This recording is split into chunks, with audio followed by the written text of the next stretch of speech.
နေ့တိုင်းကဘာပေါ်ကရေနံ20 ရာခိုင်နှုန်းလောက်ဟာရေပြင်ကျင်းလေးတစ်ခုကိုဖြတ်နေရပါတယ်။ဒါကတော့အီရန်နဲ့အိုမန်ကြားကဟော်မုတ်ရေလဲကြားပါပဲ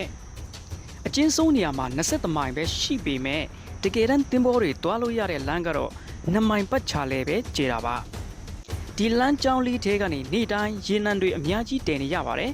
။ဒါဟာဘာကိုပြောတာလဲ။တကယ်လို့အဲ့ဒီနေရာမှာတခုခုအစင်မပြေဖြစ်တာနဲ့တကဘာလုံးကစီးပွားရေးဟာချက်ချင်းဆိုတော့လို့ဒုက္ခရောက်သွားမှာပါအခုနောက်ပိုင်းဒေတာတွင်းဖြစ်တဲ့နာတွေကြောင့်အဲ့ဒီနေရာဟာဘလောက်ထိကြောက်ဖို့ကောင်းတယ်လဲဆိုတာအားလုံးသိလာပါပြီစစ်တင်ဘောတွေကင်းလဲနေရတယ်လို့တင်ဘောတွေအတွက်အမခံကြီးတွေလည်းတက်လာပါတယ်မကြာခင်နှစ်တွေတုန်းကလည်းတင်ဘောတွေအဖမ်းခံရတာတိုက်ခိုက်ခံရတာတွေရှိခဲ့ပါတယ်အဲ့ဒီနေရာဟာအမတခုတည်းနဲ့စစ်ပွဲကြီးဖြစ်သွားနိုင်တဲ့အန္တရာယ်ရှိဆုံးနေရပါအရှိအလဲပိုင်းကရေနံအထွက်ဆုံးဖြစ်တဲ့ဆော်ဒီအီရန်ကူဝိတ်ကာတာနဲ့ UAE အဲ့ဒီနိုင်ငံတွေကတင်ပေါ်တိုင်းဟာဒီလန်ကိုပဲဖြတ်ရတာပါကမ္ဘာရေနံ9ပုံတပုံဟာဒီနေရာကိုပဲအားကိုးနေရတာပါတခြားလန်ကနေပို့ဖို့ကြိုးစားခဲ့ကြပြီမဲ့လေဘယ်လန်ကမှဒီရေလက်ကြားလောက်အဆင်မပြေခဲ့ပါဘူးဒါကြောင့်ပဲတကဘာလုံးကစွမ်းအင်တွေဟာဒီတကပေါက်လေးကိုပဲမျောနေရတာပါဒီလိုအန်တရဲ့အကျက်တဲကနေလွတ်အောင်တောင်တန်းကြီးတွေကိုဖြတ်ပြီးတော့တူးမြောင်းအစ်စ်တစ်ခုဖောက်လိုက်ရင်ကောမြေပုံပေါ်မှာကြည့်ရင်တော့ဒါဟာအကောင်းဆုံးအဖြေပေါ့ခင်ဗျာဒါပေမဲ့တကယ်တမ်းလုပ်ဖို့ကြတော့အခက်အခဲတွေအများကြီးရှိနေပါတယ်ဘာလို့လဲဆိုတော့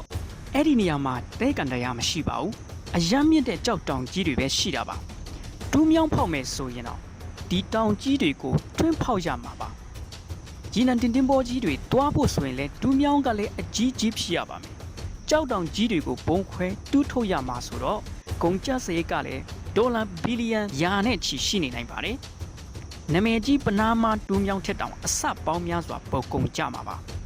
။ဒါတင်မကသေးပါဘူးနိုင်ငံရေးပြဿနာတွေလည်းရှိနေပါတယ်။ဒီမြေဟာအိုမန်နိုင်ငံပိုင်ဖြစ်တယ်လို့တလောက်ကြီးတဲ့အလုပ်အတွက်နိုင်ငံတကာရဲ့ကူညီမှုကိုလည်းလိုပါတယ်။ပြီးတော့တူးမြောင်းဖောက်လိုက်ရင်တောင်အန်တရယ်ကပျောက်မသွားပါဘူးဒင်ဘော်တစီတောင်းတင်တာဖြစ်ဖြစ်အတိုက်ခံရတာဖြစ်ဖြစ်လမ်းကြောင်းကပိတ်သွားမှာပါပဲဒါကြောင့်ဟော်မုတ်ရေလက်ကြားဟာကမ္ဘာအရေးကြီးဆုံးနဲ့အထိခိုက်မခံဆုံးနေရအဖြစ်ဆက်ရှိနေအောင်ပါ